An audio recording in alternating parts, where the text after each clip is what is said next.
interview request. I really appreciate Yeah, it. no problem at all. Have you raised a proposal proposed by both sides about the trade talk?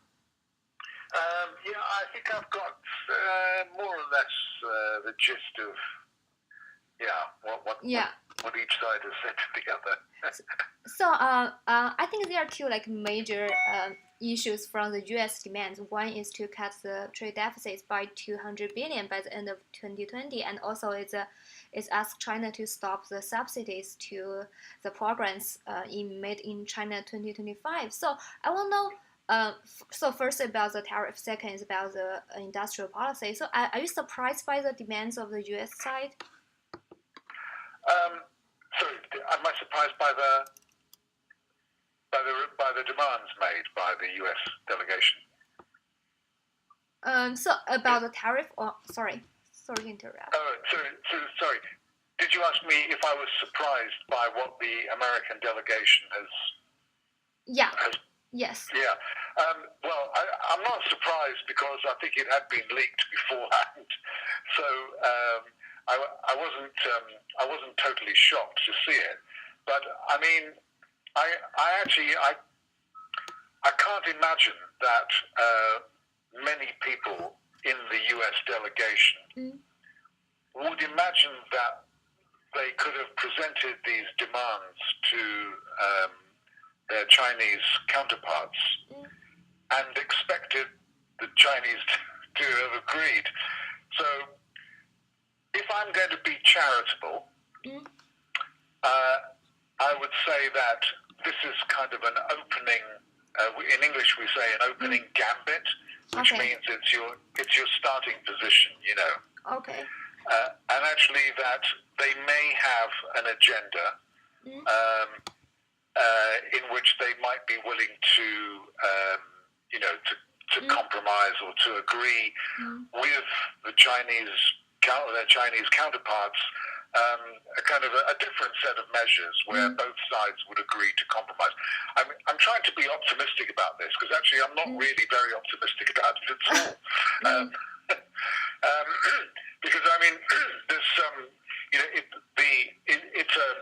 I would say the request that says we would want the trade deficit reduced by $200 billion which is twice what they said before, as you probably know. But to say that there's just no way that can happen without a material change in America's own economic behavior, because obviously there are certain things that you can do about certain products, in terms of physical shipments, but actually the size of your trade surplus or your trade deficit is really about what happens at home between savings and investment. So it's a not very clever economic request to say this. So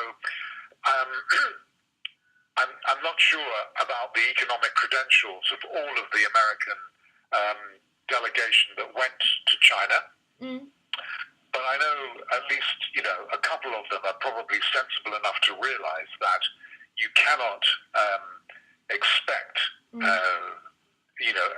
kind of an agreement on this kind of thing, except in the very broadest terms. I mean, it's possible that that both sides, if they think that there is a general, if there is a basis for some kind of an agreement, both sides could say that they will work in future years to reduce the imbalance, and then they can say, well, to help this along, the Americans will do this, and the Chinese will do that. But this is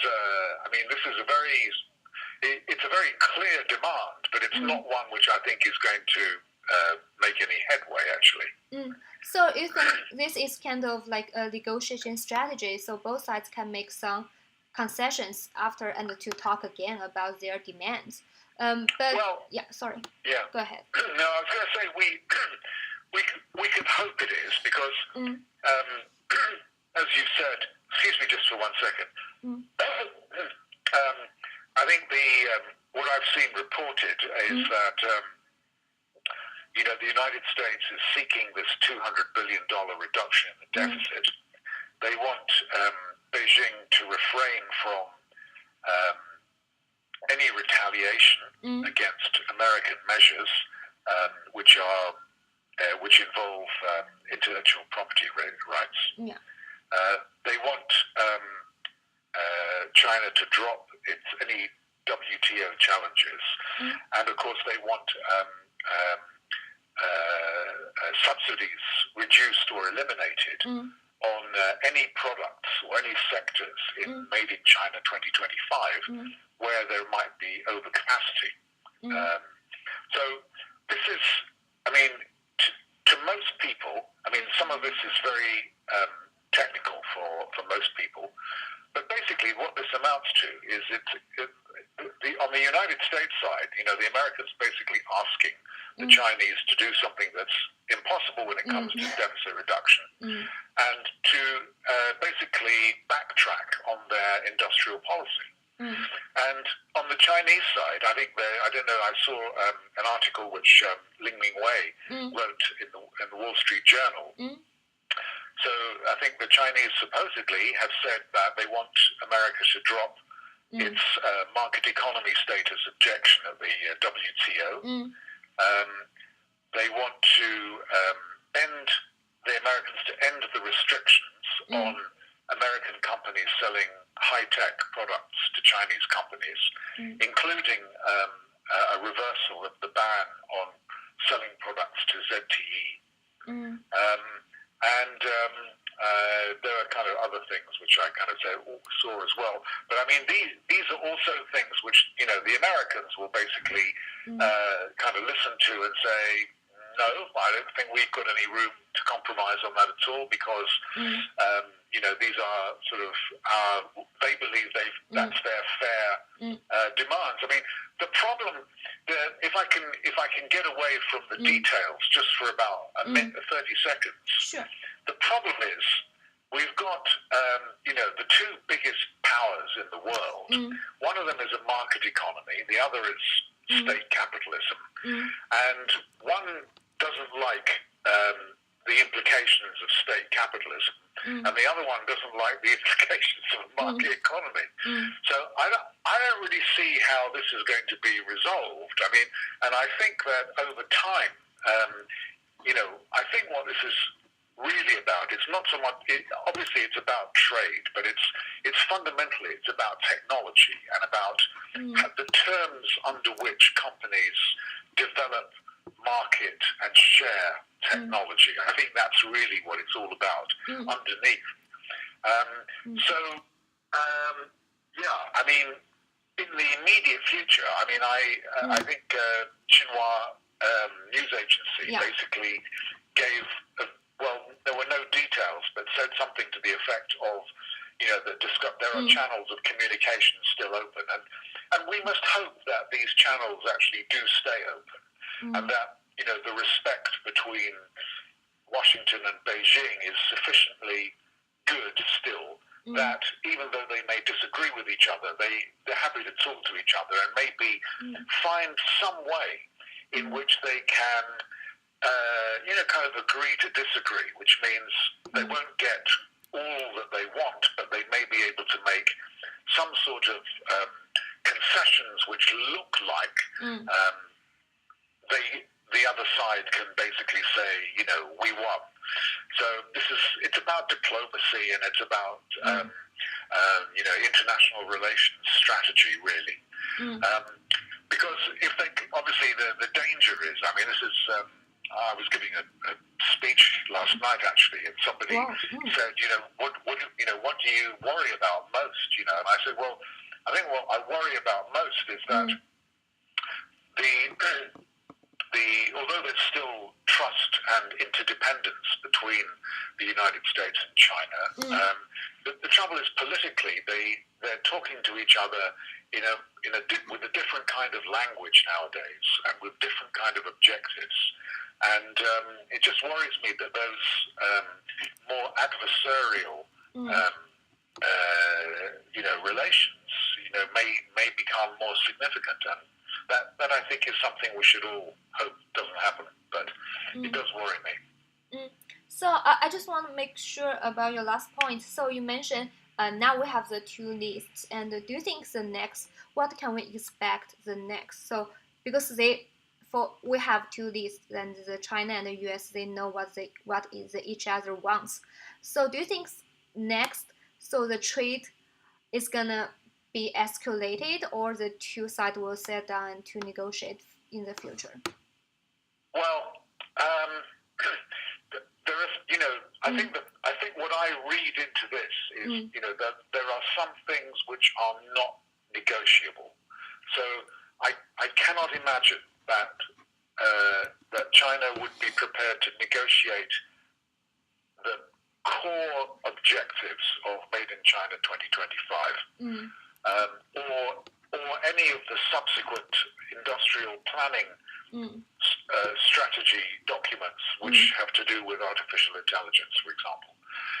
And I can't, on the other side, I can't imagine that the Americans would be willing to walk away from these discussions and say, well, we didn't really mean this thing about reducing the trade deficit and, the way in which we think that our companies get treated in terms of, intellectual property in China. So some things I feel on both sides, are not negotiable. And some of the things that both sides have said to each other this week, I think, are not negotiable. But I don't think that means that nothing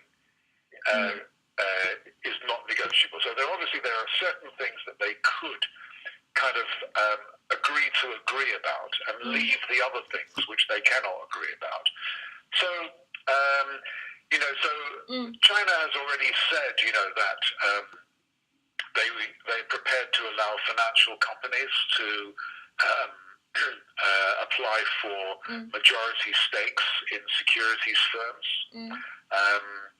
So that's the kind of thing which, perhaps the American position might try to build on that and say, well, if you're going to do these for finance companies, why don't we kind of talk about relaxing the regulations for other companies as well? So, there could be, I'm just picking on one or two examples really, because obviously there are quite a few things that they could agree. For example, therefore, that that if China agrees to be a little bit more liberal about allowing foreign firms to build majority stakes, if they can agree on some kind of basic principles about intellectual property rights protection, if the Americans would give way on selling some of these electronics products to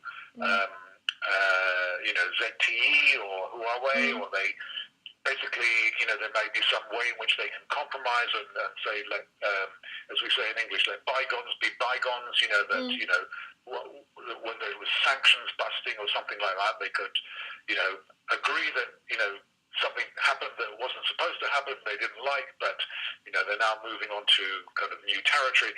So in terms of corporate relations and trade relations, I think there are ways in which they could probably make concessions to one another.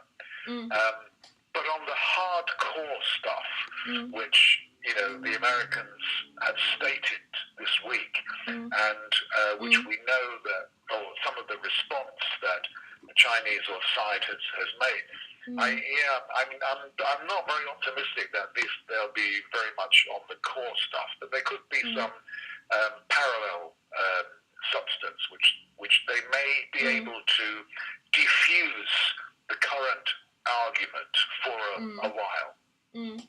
So, do you think what's the biggest, or what is it still meaningful for the two to have the meeting? The 2-day negotiation meeting. Yeah. Yeah. Well, the thing is, my view was, if I was Trump, fortunately I'm not, but if I was Trump and I had these very strong demands that I was going to make to the Chinese delegation in Beijing. Mm. And I kind of knew, if I knew that they would basically say, we're not prepared really to negotiate on this, I wouldn't have sent the delegation. I would have kept my people at home. And I would have said, okay, why don't you come to talk to us about what you're prepared to talk about? So I wouldn't have done that, you know. So I think, in a way, I think this trip, I don't know the details. You know, they may have spoken about things which are important, but which we don't know about. But from what we know, it looks like this trip was a bit of a waste of time, actually. Oh, okay. On the other hand, I would say, it's much more important to talk than it is not to talk. So if this is part of the way of keeping a dialogue going, then maybe we should just wait and see what happens. But I think it's a very, very difficult dialogue, and we will need to have very wise stateswomen on both sides, you know, kind of negotiating this. Okay, thank you. I think that's all the questions I want to I hope that helps, Jessie. Yeah, it really helps. Thank you so much. Okay. Have a good one. Okay, bye-bye. Bye.